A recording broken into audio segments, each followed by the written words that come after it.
Ladies and gentlemen, we have some very juicy leaks to cover in today's video. So we're going to be talking about kind of 3 new characters that have been data mined today, and that is Spider-Man the movie version, we have Vulture the movie version, and then going after that we actually have some early abilities for Dr. Octopus that have been found in the game files. So this kind of leads into the theory that we were talking about kind of earlier this week, that we're going to have a Sinister 6 event coming, kind of like July, August onwards. So yeah, some really exciting stuff. But this all started in the early hours of this morning, where this image apparently for about like 10-15 minutes was on the actual official like iOS game store, which showcases, you know, a cinematic version of Spider-Man. We're going to call him Spider-Man Homecoming, and also Vulture from the movie. So this looks pretty legit. Few people posted it, so we can assume, especially tying into some of the new data mine files, that these are the characters going to be coming out in July. There are 2 release dates in July. You have July 6th and also July 20th. So yeah, I'm not too sure which one's going to come out first. It might be Spider-Man, it might be Vulture, but we're going to have to see. And then kind of further supporting that, also somebody called the BeatVod_46 on Reddit, massive shout out. He put at the end of his post, I hope Seatin sees. He did a little bit of data mining. I managed to find some stuff for Vulture, Spider-Man Homecoming, and also Dr. Octopus in the latest version of the game files. Managed to find some early abilities. Now Reddit, the formatting on it is always a bit of a challenge, so I have transferred these abilities into a Word document and formatted them a little bit better so we can talk about them. So with Vulture, we really don't have too much information. There's quite a bit on Spider-Man Homecoming and also quite a bit on Doc Oc. So we're going to talk about in today's video these characters, basically what they're going to be able to do. Essentially, again, these are very early versions of the characters, and when it comes to the live game, some of them might change in terms of the abilities they actually have and values. So just bear in mind, kind of anything that you see or I talk about in today's video might change a little bit. But anyway, I've put kind of release dates there, kind of estimated ones. I say that Vulture might come first over Spider-Man. I imagine they'll want to build up to him, but it might be the other way around. So it looks like, especially from that image, it looks like kind of Vulture is probably going to be based off like Archangel's animation style. They look very similar characters, like in terms of like Nebula, Angela, and also who's the other character, Psylocke. They're all exactly the same character in terms of animations, so I assume Vulture is going to be very similar to Archangel in terms of, you know, how he plays and how he looks. But what we know about Vulture, again, this is the character that we don't really have too much about, and the stuff seems really off here. So Special 1 is Winged Assault, Special 2 is Obliteration, and Special 3 is Razor Winged Strike. And his abilities are 80% chance to bleed the opponent, dealing 60% of his damage over 45 seconds, and has a 25% chance to stun per bleed stack. That seems a little bit too OP, because at 4 bleed stacks, you know, you're going to have perma-stun lock there, but yeah, I'm not holding out super hopeful for that, but it does seem interesting. And also the bleeds have a maximum of 5 stacks, each lasting 45 seconds. So yeah, I'm not really too sure about the stun. That does seem a little bit OP there. And then we don't have any values for regen, poison, and evade, but apparently these are also abilities that Vulture is going to have. So really, we don't have like a great picture of Vulture at the moment, so it's a little bit hard to tell exactly how good he's going to be, but we do have a bit more on Spider-Man Homecoming.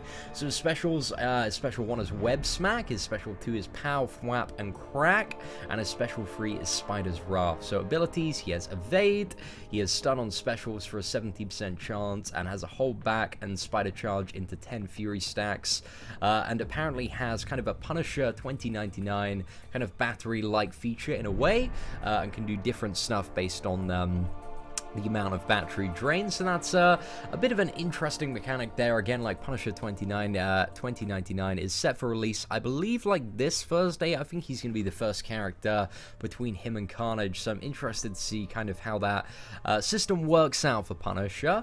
But yeah, Spider-Man uses this. He can apparently drain 5% of his suit battery to charge 10 Fury stacks. So I'm interested to see, you know, can you subsidize, you know, the percentage battery drain for like dashing back and holding block. Like, that's not a very fun mechanic in my opinion. So just dealing like 5%, you know, using 5% of your battery to get those Fury stacks instead of doing that does seem a little bit more convenient there. And also you can apparently drain 10% to gain 5 armor up stacks. That doesn't seem terribly useful, but might be a little bit annoying as a defender if it's on like his SP1 or something. 20% is drained to charge a 50% chance to stun the enemy on a medium attack. That doesn't seem terribly good, but I don't know, might have its contextual use there on Punisher. That ability is a little bit garbage by the look of it. So his special 1 gives him auto evade and 2 stacks of armor. His special 2 has a high crit rate and gives him 5 stacks of fury. And his special 3 will give him bonuses related to the class that you're fighting, very much like how the Duck special 3. So yeah, that's a bit of an interesting one there with Spider-Man Homecoming. Again, it's a little bit, these are very, very early data mined abilities for the champion, so it's hard to get a good idea. But there doesn't seem anything like ridiculously hype about Spider-Man Homecoming right now, but he does seem a little bit interesting. Looks like he's going to be a bit of a hard-hitting champion. If he has a passive evade like Spider-Man as well, might be a very, very annoying defender, especially if he's gaining a lot of stacks of fury throughout the fight. So yeah, not really too sure about that character yet, but this is where the hype begins, ladies and gentlemen, when we start to look at Dr. Octopus. Dr. Octopus looks insane at the moment. So special 1, Tentacle Frenzy, special 2 is 8 Tentacle Whiplash, and his special 3 is Despair and Wrath. So his abilities are Regeneration, so it's kind of like Ultron's regeneration. So he will regenerate when he gets to 25%, 45% of his health, and also at 50% he has a 10% regeneration. So Ultron's one is just a flat 25% regen when he hits 50 and when he hits 25. However, I think Doc Oc's one is actually considerably more valuable, because with Ultron's one, you know, if you want to kind of res up and do that double regen, you need to have the recovery mastery, which a lot of people have. But if you get hit during the point where you're regenning from like 25 to 50%, then that can, you know, allow you may like not get to 50% and get that second regen. Whereas Doc Oc's 25% regen is so strong, it's 45% regen, that it's going to take your character up well above that 50%, up to 70%. So even if you do take maybe a hit or two during that regeneration period, you're still going to be able to get that second regeneration when you hit 50%, and that's going to be for 10%.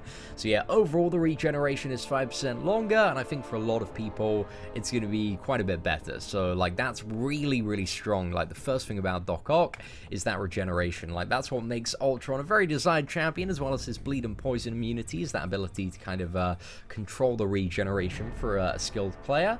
Apparently he also will have some form of degeneration ability. We don't know exactly what that is. Some form of tenacity, and also a 70% reduction to debuffs, so kind of like Rogue or Karnak has at the moment. A pretty good ability to have for the most part. Also bleed on every 5 hits of his attack, and if the opponent is bleed immune, then that becomes poison, and apparently if the opponent is bleed and poison immune, it becomes shock damage. So yeah, that's a bit of an interesting one. Like, I really, really enjoy those mechanics where, you know, if your bleed doesn't trigger, like on Electra or X-23, something like on Electra, you know, the armor break triggers, or if we're looking at X-23, you gain additional crit damage, because it kind of sucks when you're playing a bleed champion and you're fighting a bleed immune, and there's kind of no, like, halfway ground. You know, you just feel really, really gimped in that matchup. So yeah, that's pretty cool. Like, Dr. Octopus is looking pretty damn hype. And then finally, with a medium attack, apparently after he's used his special 1, he lays an armor break into the opponent and will start the fight, any fight with 2 stacks of armor. So yeah, I feel like there is a lot of hype when it comes to Dr. Octopus, a lot of really, really good stuff there. So yeah, I'm very, very excited for him. But in terms of like which classes these characters are going to be, I feel like all of them are just going to be tech characters. I feel like Vulture, he feels like he's going to be a tech champion. I feel like that's also a very big theme of the movie. The Spider-Man Homecoming, I feel like he's going to be tech as well. Very, very tech, very, very Punisher 2099 vibes. One of the things I'm really hoping for Spider-Man Homecoming as well is, you know, those unique synergies that we saw with, Punisher 2099. If you had a look at the early abilities video, I'm really hoping we'll see some of those of Spider-Man Homecoming, and I think we will if they're going off a similar kind of battery-based system as well as power. And then Dr. Octopus, I don't know, I think it'd be really nice if we could see like unique synergies as well between, I'm pretty sure this is going to lead on, because Dr. Octopus, I think he's going to be the first champion in August. It's going to lead on to a further kind of Sinister Six event, so I think it's fairly likely that between a lot of the Spider-Man villains, we're going to see hopefully some very unique and interesting synergies there. But I feel like all three of these characters are going to be tech. Maybe Doc Ock could fit into science, maybe Spider-Man could fit into science, but they all have a very, very techy vibe so far. Anyway, ladies and gentlemen, this was a bit of an early look at Vulture, Spider-Man Homecoming, and Doc Ock. Again, we are very, very far off in terms of the release of these characters, but hopefully it gives you a good idea of what character you might want to save up for. At the moment, like out of the 5 new characters that are set to be released, you know, we got Punisher, we got Carnage, we got Spider-Man, Vulture, Doc Ock. Currently, like at this point in time, with the knowledge that I have, it looks like Doc Ock is the most hype, but again, stuff could change between now and the release of the character in terms of the way that he works. But yeah, I've got really, really high hopes for Doc Ock, so you know, when we do 100% Labyrinth, he might be the character that we have like 3 tries at for a featured champion, but we're gonna have to see for that one. So ladies and gentlemen, if you enjoyed today's video, feel free to give it a like, that'd be greatly appreciated. Apart from that, thank you very much for watching, take care, and have an absolutely fantastic day.